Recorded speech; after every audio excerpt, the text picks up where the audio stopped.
The updates on the amyloid and tau neuroimaging biomarkers were particularly helpful in showing the clinical utility of using these biomarkers, especially as relates to diagnosis and management in early Alzheimer's disease. The updates on the blood biomarkers gave hope for the possible use of these biomarkers to help screen patients earlier and detect Alzheimer's disease early enough to benefit from future disease-modifying therapy. That digital biomarkers are useful in measuring some aspects of cognition and function that are not captured by our current assessments.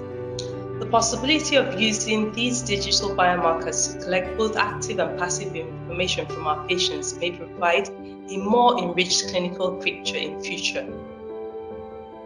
The possibility of increasing the frequency of the data collected using digital biomarkers will be better than the momentary information we currently collect in clinical practice. And the advantage this may bring would be a more accurate and continuous means of tracking disease progression. As such, these digital biomarkers may be used as possible tools for identifying and staging cognitive impairment more accurately.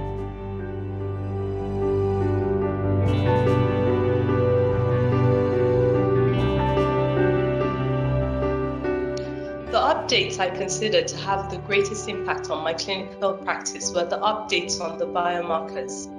The IDEAS study provided the strongest phase 4 data to date supporting the clinical utility of amyloid PET.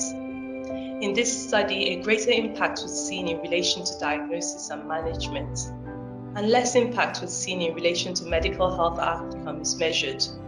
As I tried to develop an early Alzheimer's disease diagnostic pathway within my clinical practice, I think findings from the IDEAS study have been helpful in shaping my thinking. The pathway I might propose would include obtaining relevant clinical history and use of available biomarkers.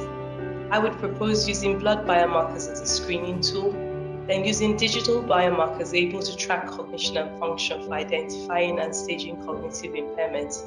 And in order to ascertain etiology, I would consider use of neuroimaging biomarkers or CSF sampling.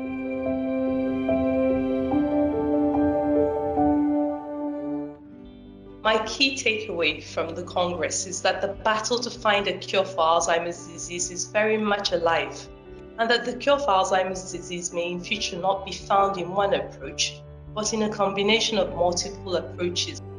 The non-pharmacological approaches would be like those to do with healthy lifestyles to promote brain health. The pharmacological approaches would be those targeting core pathologies of Alzheimer's disease, which include amyloid lowering, tau buildup, inflammation, and neuroprotection.